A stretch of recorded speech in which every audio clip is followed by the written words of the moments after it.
James O'Keefe of Project Veritas has been permanently banned from Twitter. We have small business owners saying that the federal unemployment handouts are crippling their business. And we also have statistics on the rarity of police shootings compared to black homicides is absolutely astonishing. And I have a lot to say about that.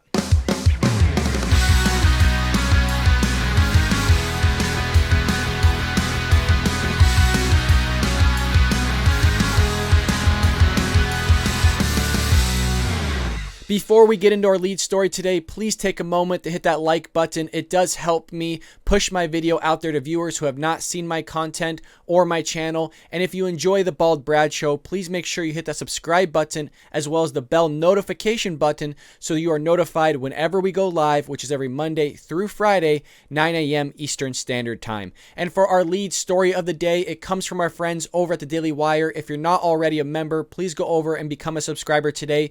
It is written by Ryan Saavedra, and he titles it, Twitter Permanently Bans Journalist James O'Keefe After He Releases Videos Damaging to CNN. And if you saw my video earlier this week, I showed part one of those videos where you had a technical director basically saying CNN is pushing propaganda, they're pushing climate change agenda, they're pushing COVID-19 agenda, they're pushing fear upon the American people. So that was pretty astonishing to see. Nothing exactly surprising, but we have Project Veritas doing the Lord's work, exposing CNN for what they are, manipulators and liars. It starts off by saying Twitter permanently suspended conservative journalist and Project Veritas founder James O'Keefe on Thursday after he released his third installment of undercover videos exposing left-wing bias at CNN.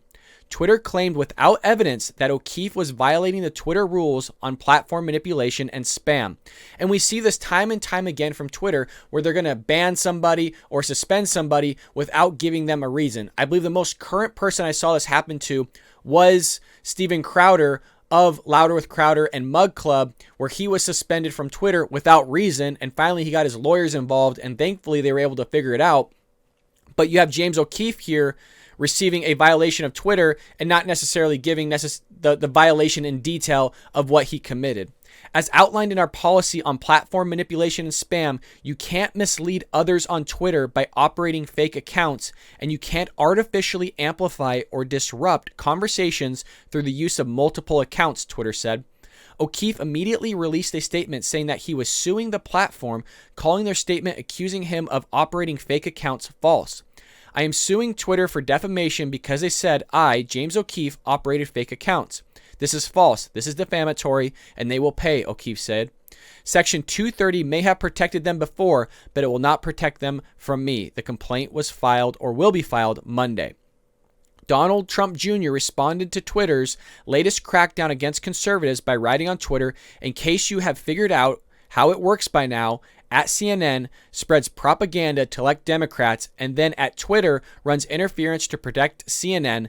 They're all on the same team. And he's absolutely right. These big tech companies are all on the same team. And we know that for a fact, not just from this idea, but also if you remember Parler, the platform that's very similar to Twitter that had an investor named Dan Bongino, is they published this, conservatives went over, they joined in mass droves, they had a big uprising of followers over there on Parler, and then you had these big tech companies come together, rightfully so in a free market, sure, but they came together and they went against Parler, and they ended up removing Parler from their platforms, not allowing Parler to be on their app store so people can download it, not allowing people to access Parler through the websites. And so they're just out there unifying together to destroy conservatives and ultimately silence and ban conservatives from getting their viewpoints out there to everybody else. It goes on to say, after the latest round of hidden camera videos embarrassing to CNN were released, at James O'Keefe III has been permanently banned from Twitter. Journalist Andy No wrote on Twitter, the Project Veritas account was also recently banned. This is how big tech works with liberal corporate media to take down challengers. Absolutely right. So it's not just them targeting James O'Keefe. They're clearly targeting other Project Veritas accounts, and they're basically targeting accounts that are going against the narrative, that are going against CNN, big tech. And so big tech is fighting back now. I'm sure maybe CNN had their hand in this some way, shape, or form of going after Project Veritas after exposing them, and rightfully so. even though it's not really exposing them because we all kind of knew what was going on behind the scenes, it was just now further evidence to prove that we're not all insane, that CNN was pushing propaganda, they were pushing fake news, and if anything, this supports Donald Trump's theory that CNN is in fact fake news, and this proves it. OKeefe released video footage this week of CNN technical director Charlie Chester claiming that the network worked to get former President Donald Trump out of office and that they created propaganda. Here are some quotes from Chester. "Look what we did. We, CNN, got Trump out. I am 100% going to say it, and I 100% believe that if it wasn't for CNN, I don't know that Trump would have gotten voted out. I came to CNN because I wanted to be a part of that." That's kind of disgusting that you want to be a part of a company that's sole goal is to manipulate the American public. That's wrong, man. Your morals are kind of all over the place. I don't know why you'd want to do that. That would be like me saying, hey, I want to start a YouTube show in the hopes that I can manipulate the public. My goal here is, one, to be outspoken about conservative views, conservative ideas, and philosophy, and then give that out there. I don't feel like I'm manipulating anybody. I feel like I'm giving you the God-honest truth, but this person knows for a fact that he's going to CNN to take part in propaganda and manipulation to make it seem like something's happening when in reality it is not happening. That is the idea of fake news, and it just shows again that CNN is not only biased, but they also are fake news. And then they can't wonder why their ratings are dropping. They can't wonder why nobody trusts them along with mass media. They just can't figure it out, and it just shows them, or shows us, how far removed they are from reality. Chester also said it's going to be CNN's focus, like our focus was to get Trump out of office, right? Without saying it, that's what it was, right? So our next thing is going to be climate change awareness. And so let's look forward to seeing this push on climate change. And it just goes to show you that maybe climate change isn't as serious as we or some people thought it was. There is, in my mind, global change. Climate change is happening. Now, is that attributed to us, or is it just attributed to the natural current of the globe happening over the course of history? I'm not too knowledgeable on this. I have a lot of reading to do on this since CNN is going to be pushing this. I would like to have the ammo to push back upon it. But it looks like that's going to be the propaganda that CNN is pushing and has constantly already been pushing for years now. It also says, Chester also said that the network's reporters manipulate people into saying what the reporters want them to say, and that the network mostly put people on television who have a proven track record of taking the bait. Basically just saying, these are our puppets. They're going to say whatever we want them to say, and they're going to be good little puppies. That's exactly what he's saying here. He just probably put it in a nicer way than I did. On Thursday, OKeefe released videos showing Chester saying that the network was trying to help BLM and seemed to suggest that the race of individuals involved in crimes played a part in how much coverage the incident received on the network. And so there you have it. Not only is James O'Keefe doing the Lord's work over here, exposing CNN for who they are, liars, journalists who manipulate the American public and cannot be trusted, and in my mind, should never be trusted again. Or there's also the saying that goes, it takes years to build trust, seconds to break it. And you spent years breaking this trust with the American public, with the American people. I don't see them recovering from this. You never know, though. The left love to support liars. The left love to support fake news and push a narrative that isn't real. And we see that all over the place. But we need to somehow support James O'Keefe here. I'm not sure how to do that if he's banned on Twitter. I will continually push what Project Veritas has on my platform, and I'm sure other conservatives will. That's at least one way to help Project Veritas, James O'Keefe, get his viewpoint out there so he is not silenced.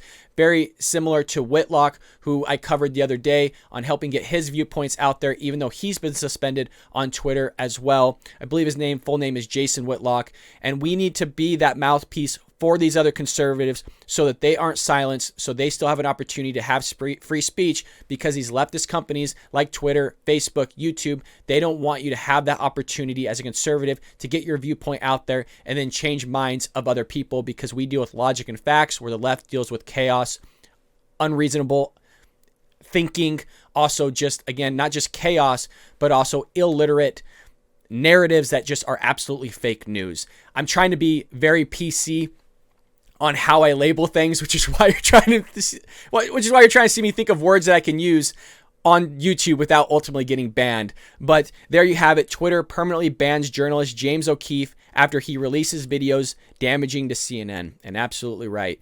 And we appreciate James O'Keefe for his work on Project Veritas and exposing CNN. Our next news story comes from our friends over at Blaze Media. It is written by the man, the myth, the legend. Yes, you said it, Phil Shiver. And he titles it, "We Just Can't Do This Anymore. Small business owners say federal unemployment handouts are crippling them." And that's not a shock.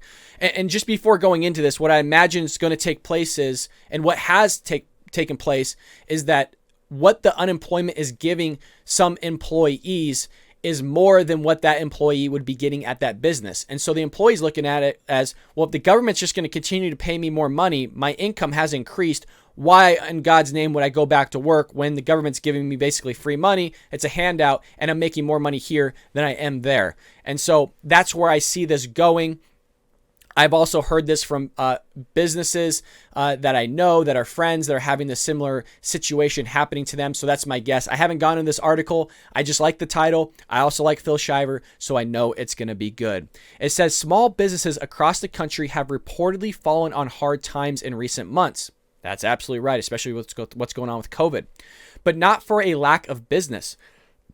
Rather, they suggest that the pandemic related government handouts are keeping much needed workers out of the labor force.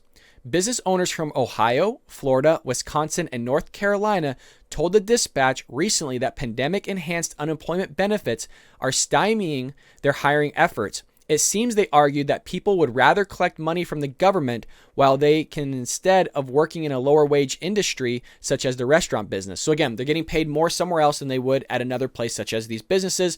So these businesses are having a tough time hiring people because they're paying them a lower wage than what the government's giving them. "I've been in business for 33 years. This is the absolute worst it's ever been," Bill Anderson said, who owns Dale's Diner in Waterville, Ohio, told the news outlet. He added that it's primarily back-of-the-house employees such as dishwashers, managers, cooks that he needs. "Usually, we'll put ads in different locations to get people, and we'll get anywhere from 6 to 12 applicants in the first week or whatever, and we get to take our pick of basically who is calling them back. And we'll get to pick the best of that batch. Within the last couple months, we don't even get a call. We don't get anything," he added. Unable to keep up with generous unemployment benefits, Anderson closed his restaurant earlier this month. A line cook at his restaurant typically earns wages of $11 an hour, which amounts to roughly $21,000 a year for a full-time worker, he said. But current unemployment benefits, such as $300 weekly federal payments often stacked onto similar payments made by state governments, pay much more. The Dispatch reported that an unemployed worker in Ohio could easily make $33,000 or more to stay at home. And that's the problem with government being baby daddy. Now, this is a little bit different of a scenario because of the situation with COVID, that the government pushed businesses to be closed down, and then from those businesses being closed down, since people couldn't go to work, they had to file for unemployment. And it turns out, again, that the government's going to pay you more money than maybe some of the jobs were offering you to do work. So these people aren't going back to work, and now you're having businesses having an issue trying to hire these people to run their business. And as you can see, some businesses are having to close their door because they don't have the labor to run it. Now, this is also an issue because you're seeing unemployment benefits. You're also having people not going back to work. Even before COVID happened, people were just living off the government, and they have no reason to go get a job because the government's paying them so well. And so this is a problem that I have with unemployment. This is a problem that I have where people are living off welfare and other means of using that safety net when it's just supposed to be something that's utilized to get you up off your feet and help you out for a little while you look for new work, a new job. It's not something to live off of your entire adult life. But it seems like things have changed in our culture where people look at welfare, or they look at government unemployment benefits or receiving money from the government as something positive. Whereas if I received money from the government, I would look at that as something negative because I'm taking money from my fellow countrymen where I need to be working and paying into the system to help other fellow countrymen that actually need the help. They just need that safety net for a little while so they can pick themselves up and get their life back on track. Again, it's not for those that are just sitting there on their couch living off other people's taxes, other people's money. It's not right and it's morally wrong. Now, again, I want to make this clear. I'm all for a safety net. People need it. People go through hard times,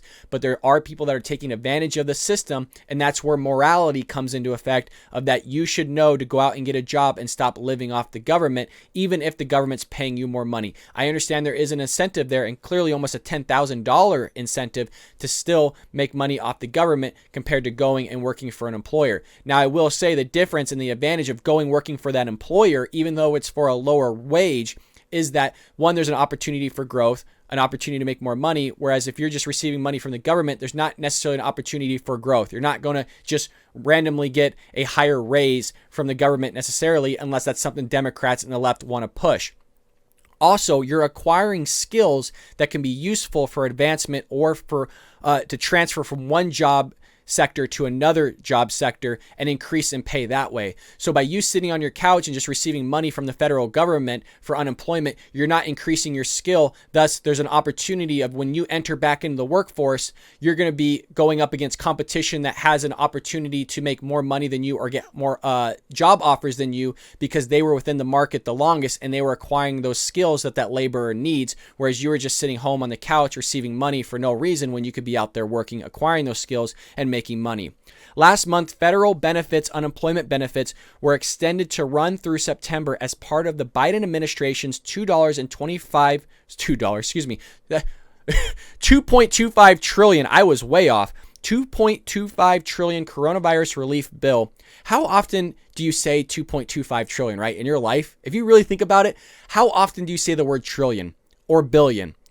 Right? So $2.25, forgive me, it's 2.25 trillion coronavirus relief bill, which means that things won't be changing anytime soon, even as the country begins to open up again. We just can't do this anymore, Anderson told the outlet. His sentiment was shared by Kevin Rudski, hopefully I'm saying his last name right, owner of Juana's Pagodas, a popular beachfront restaurant in Florida Panhandle, currently short-staffed during the busy spring and summer session.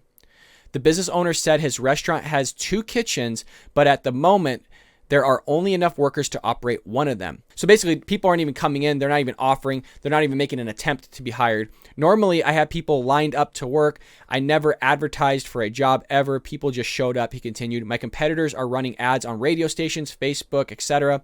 The same thing. There's no one.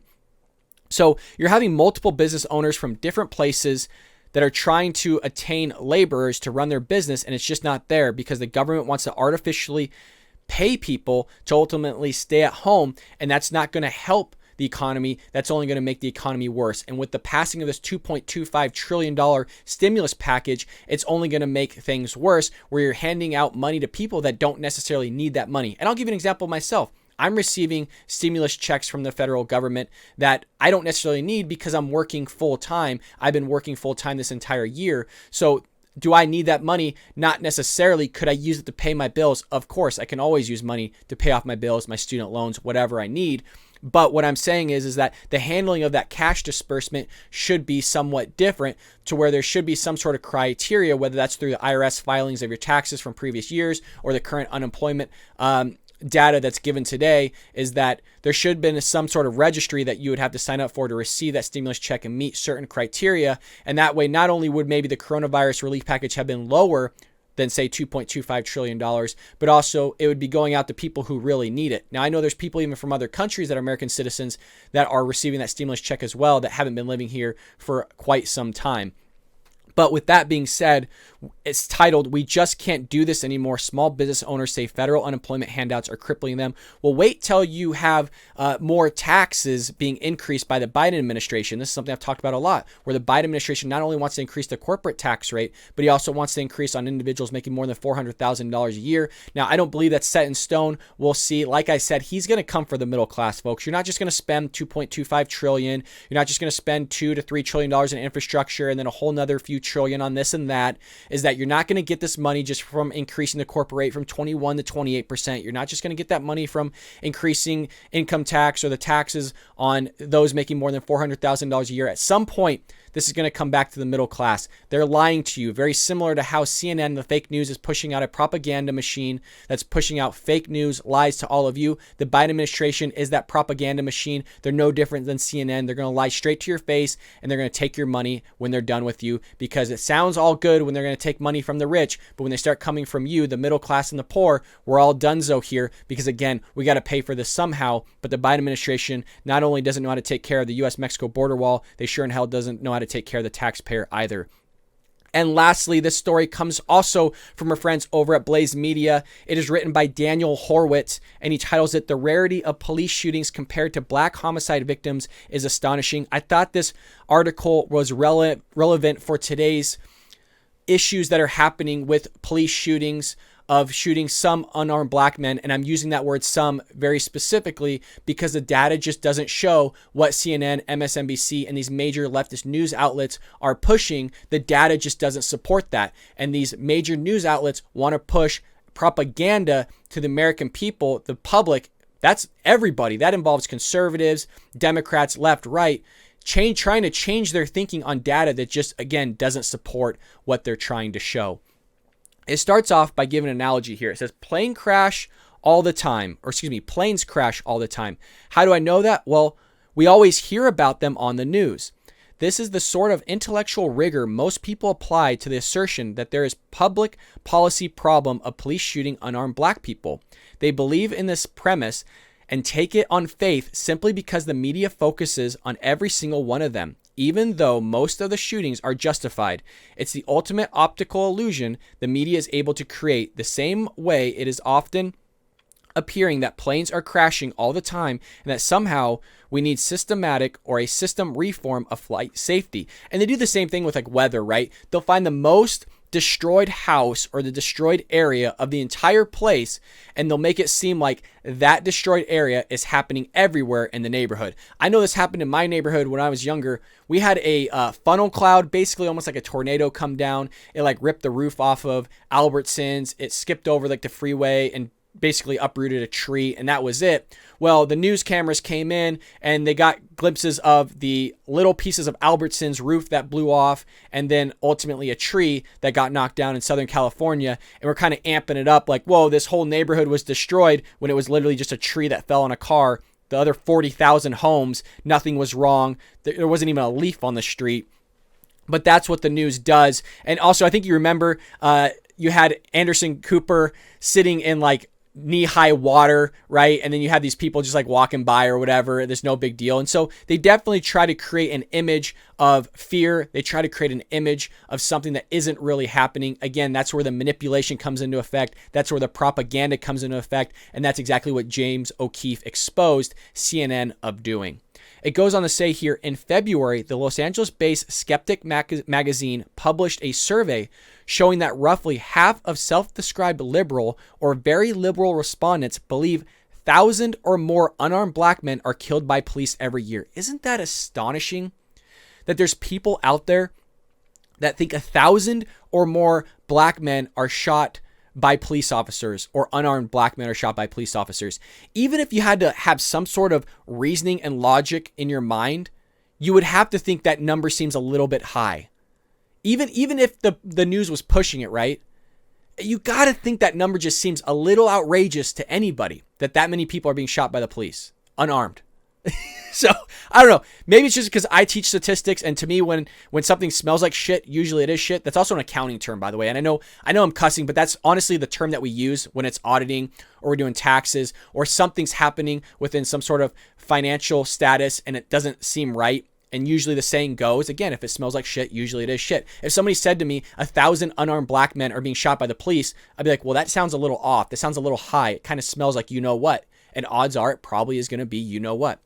It goes on to say here, approximately 35% of them believe that number is as high as 10,000 or more.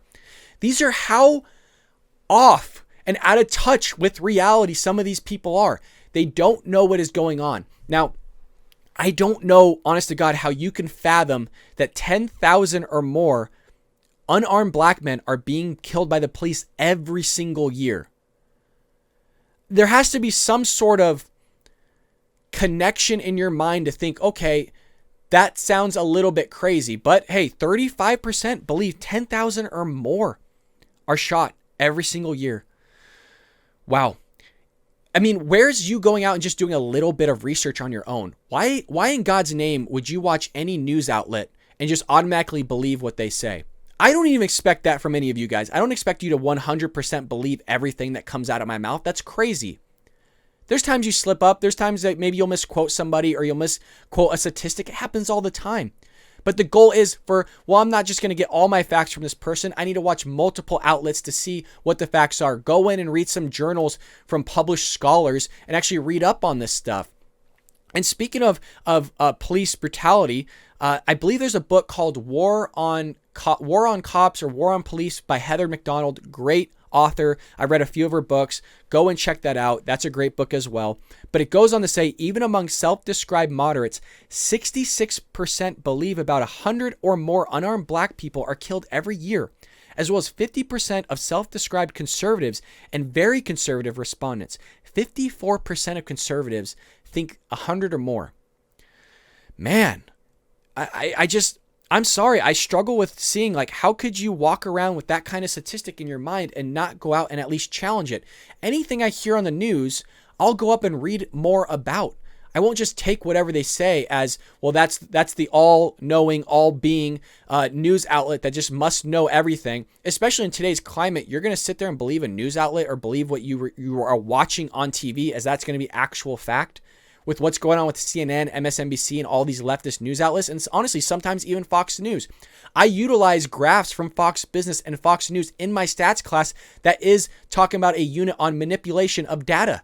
Fox News has been known to do that, and that's a conservative right-leaning outlet. So I'm not just going to take whatever they say. They, again, have been known to manipulate graphs. And so we have to be armed with the correct evidence, and you just can't sit there and take what somebody's saying and just believe in it all. That, to me, is crazy.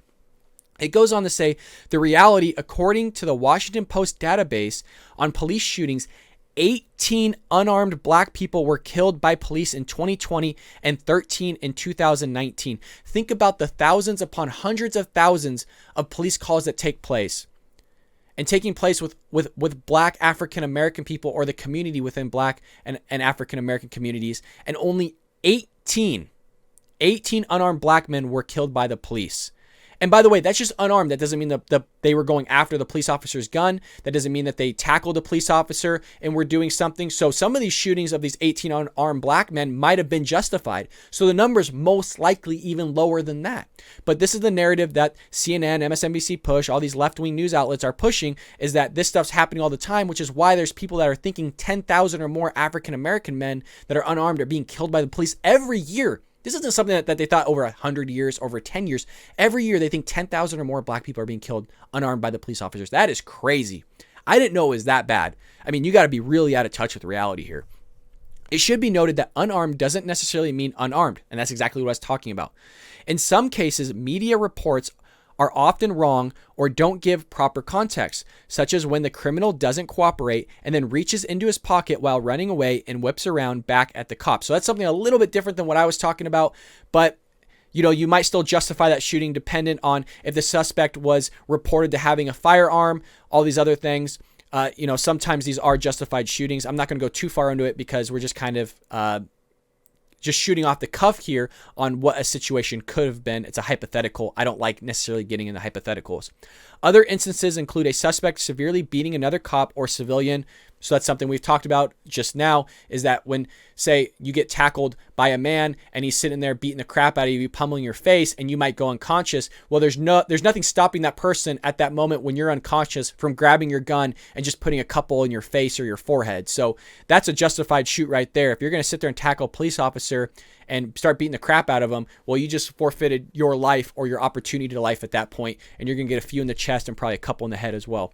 Other instances include a suspect severely beating another cop or civilian. The overwhelming majority of these cases tend to be justified, if also tragic shootings. Likewise, when people were asked what percentage of those killed by police were black, Every group overstated the reality by a factor of 2 to 4, including even self-described conservative. Liberals believed black people accounted for 56 to 60% of police shootings.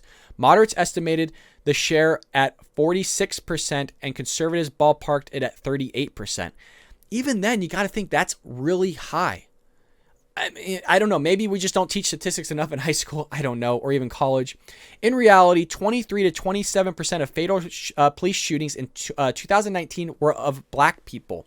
While that is more than their share of the general population, I think they make up about 13% of the population. Don't quote me on that. I think that was an old study back in the day. I'm trying to pull back from memory. But it goes on to say, and I'll backtrack a little bit here. While that is more than their share of the general population, as I've noted many times, given the disparity in violent crime rates and how most murder and armed robbery occur in non-white neighborhoods, the number of fatal shootings per capita is likely greater among white people. This is what a Michigan State University study found before the author was fired after woke protesters intimidated the school when authors like Heather McDonald, who I just spoke about, great books, honestly, read her books, and I begin citing it. Everyone knows that cops feel much less inhibited in responding with quicker and more deadly force when dealing with a threatening person who is white. Every single cop who kills a black suspect, no matter how justified, has his name dragged through the media within hours, endangering his entire family. This is a natural deterrent against unjustified force, particularly when dealing with black suspects. Thus, this notion that unarmed black people being killed by police is somehow an epidemic is the new UFO sighting. That's a really good analogy, actually. It's a myth because, if anything, the trend is going the other way. Overall, police shootings have been down dramatically, as much as 90% among NYPD officers over the past 5 decades. In 1971, NYPD officers discharged their weapons on the street 810 times. That number has declined steadily over the years and has remained well below 100 times in recent years, meaning 100 discharge in recent years, or 100 times per year. A black individual is more likely to be struck by lightning than killed by a policeman. According to the Bureau of Justice Statistics, there were 6.5 million police encounteration with black people in 2018.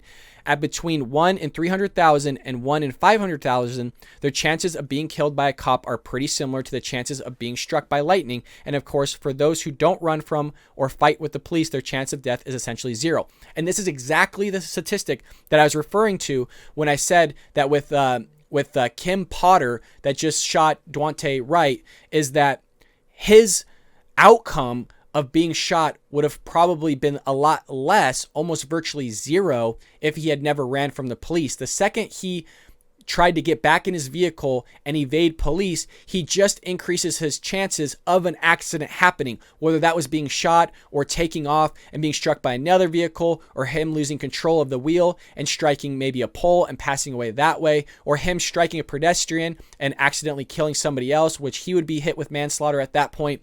It all changes. The probability and the statistics change based on your outcome or your actions during that specific event.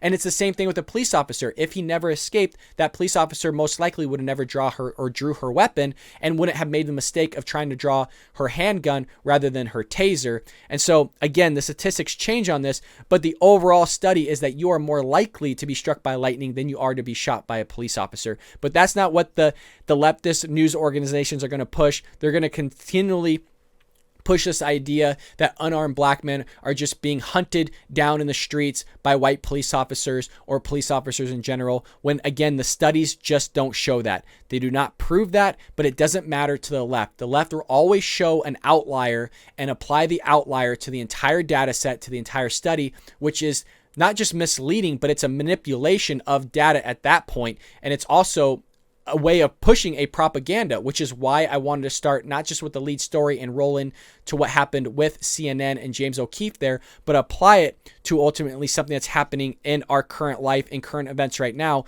with these police shootings that are taking place. It's just not true. Black men are not being hunted in the streets, and you have what clearly seems like people not going out and doing their own research here on reading the statistics, reading the study. And for me personally, I just don't know how you live life that way, of constantly just walking around in life without knowing things. I mean, you're living in a false reality, and I just don't know how you can do that, if that makes sense. Like for me, Personally, when somebody says something, at that moment, I'll be like, okay, like just to keep the conversation going or whatever, I'll take what you say as truth, but behind closed doors, I'm going home and reading up on it, going, okay, is this what the study says actually true? Was there any issues with the study? And actually pulling the study up and reading it. Is it going to take time? Of course, these studies aren't short always, but you want to make sure what that person's feeding you is absolute truth. It's the most current data that we have. Sometimes the most current data that we have on some of this stuff is 10 years old because nobody's done a current study, or the current study that's being conducted isn't done yet. But again, the point is here, the rarity of police shootings compared to black homicide victims is astonishing. Again, it does go on to say this, and I do want to highlight this. What is the true epidemic of violence among black people? Black victims of homicide, most often at the hands of black career criminals who are undeterred because of the wrong public policy focus. According to the CDC, the black homicide rate was 12.9 times higher than the white homicide rate from 2010 to 2015, and homicide was the leading cause of death for black people under 35. But we don't want to talk about that. We don't ever want to talk about it on the media, because if you talk about it, you're considered racist. You are wrong. You're the crazy one. You're the one that's seeing UFOs. You're the one that's saying you saw Bigfoot. Again, the left paints the right as conspiracy theorists, but in reality, it is the left that is conspiracy theorists, because they're pushing conspiracy theories that aren't true. And that is why people are walking around with those conspiracy theories, thinking that 10,000 or more black African Americans that are unarmed are being shot by the police every single year. How the hell are we the conspiracy theorists when you have people walking around with that kind of idea in their mind? It's not hard to go read a book. It's not hard to research Heather McDonald, read her studies. After you're done reading her book, go and read the studies that she quoted and see what's wrong with them. If you don't know statistics, go on Khan Academy and learn statistics online. It's not hard, folks. None of this is hard to do, but it is up to the individual to acquire skills themselves and learn how to read things and understand what is being presented in front of them, so they're not walking around aimlessly thinking that something's happening in reality when it's not. It goes on to say here, crime expert Sean Kennedy of the Maryland Public Policy Institute estimates that there were at least 4,000 excess homicides last year, given that according to the FBI's Uniform Crime Report, 55% of homicide victims whose race was known were black. That means that the BLM Agenda caused at least 2,200 excess homicides last year, 116 times more than the number of unarmed black people shot by police. The numbers are likely much worse because given the geographical distribution of the excess homicides, they were likely heavier weighted towards black victims as well as black suspects. What is it that BLM ultimately wants? They want police stops and arrests to end and incarceration to be abolished. And we just talked about that yesterday with Rashida Tlaib wanting to get rid of policing and incarceration. Thank God the Biden administration was like, whoa, that's a little bit much. But you are only hurting low-income areas. You're only hurting the areas that need the policing. They need those places to have more policing so more businesses will go in there, and that's how you're going to get that place out of poverty, is because they're going to have businesses that want to invest in places that are safe to where they're not going to get robbed, they're not going to get looted, their business isn't going to be lit on fire, and that's how you're going to grow a low-income area into a middle-income area. But if you want to see how the left handles things, if you want to see how to carve out a neighborhood or a city, don't look any further than Michigan or other areas where the left is dominating it. They're increasing taxes, they're hurting the police departments in those areas where the police departments aren't going to go patrol these neighborhoods and take care of the crime that's happening to them. And that's how you're going to hollow out and carve out a neighborhood or a city or wherever a commercial district is. Because again, you're not increasing policing. You're not making it safe for businesses to want to invest in that area. It goes on to say, well, according to a new research report from the Law Enforcement Legal Defense Fund, police stops and arrests indeed declined on average 48% in 10 major cities from June 2020 to February 2021. So relatively new study relative to the previous 9-month period from 2019 to 2020. The results, murders rose 56% in those cities. For example, in Minneapolis, which is the most current, right, on what's going on, arrests were down 42%, while murders rose 64%. The graphic presentation from that organization of 5 violent cities is worth 1,000 words. And I'll go ahead and post it on the screen for you. Indeed, this is what happens when our politicians allow the media to exaggerate a real crime epidemic with a target of a fake one. And They're absolutely right. This article is spot on, which is why I wanted to present it all to you. Because one, it gives you current facts, it gives you current studies, and it shows you the propaganda that the leftist media is pushing. And that's why we need people like James O'Keefe that are doing the Lord's work out there, exposing these leftist news outlets for what they are: fake news, propaganda machines that are there just to destroy conservatives and ultimately uplift Democrats and the left through, again, fake news, fake media.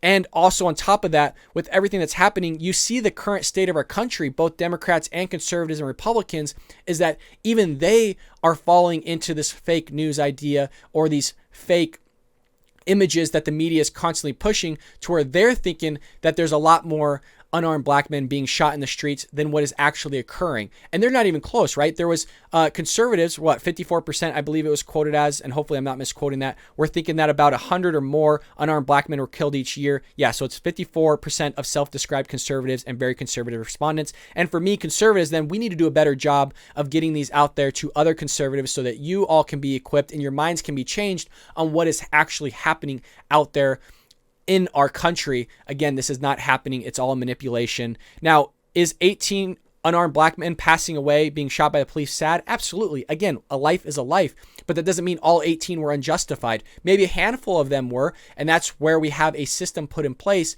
to remove an officer if something like that was unjustified. That's why body cams are good in most cases, to where we can actually watch this stuff taking place, because there always are bad seeds within any organization or within any career job like police, teaching, accounting, or whatever. There's always people that are bad eggs in there, and we have to get rid of those bad eggs and uplift those that are ultimately the good ones that are out there to protect and serve and take care of all of us and the community around all of us. Well, with that being said, again, Twitter permanently bans journalist James O'Keefe after he releases videos damaging to CNN. We have here that small business owners say federal unemployment handouts are crippling them. And lastly, Daniel Horowitz writes, the rarity of police shootings compared to black homicide victims is astonishing. And with that being said, I also want to update all of you. I do plan on getting a Saturday and Sunday show going. I do have somebody booked to interview here on Saturday, and the hope is I will get that video out the following Saturday to all of you. It will be its own Bald Brad show. I'll continue the numbers. I don't know what episode that will be, but I'm excited to finally have somebody who I think is famous and somebody who has been on other major conservative news outlets as well here on YouTube. I will be interviewing that person, and you'll have to just wait till next week to see who it is. But with that being said, if you enjoyed this content and you want to make sure that you see that interview next week, make sure you hit that like button, but also the bell notification and the subscribe button so you can be notified when that interview comes out live. Again, it's my first interview. This channel is growing, and I want you to all be a part of this growth with me as we move on to becoming a bigger and more predominant conservative outlet here, conservative podcast. And lastly, I hope all of you are doing well. That is going to be it for the Bald Brad Show this week. Please stay tuned for further content. Share this with your friends and family on social media. Have a lovely weekend, folks. Take care of yourselves, and I'll see you on another day here on the Bald Brad Show.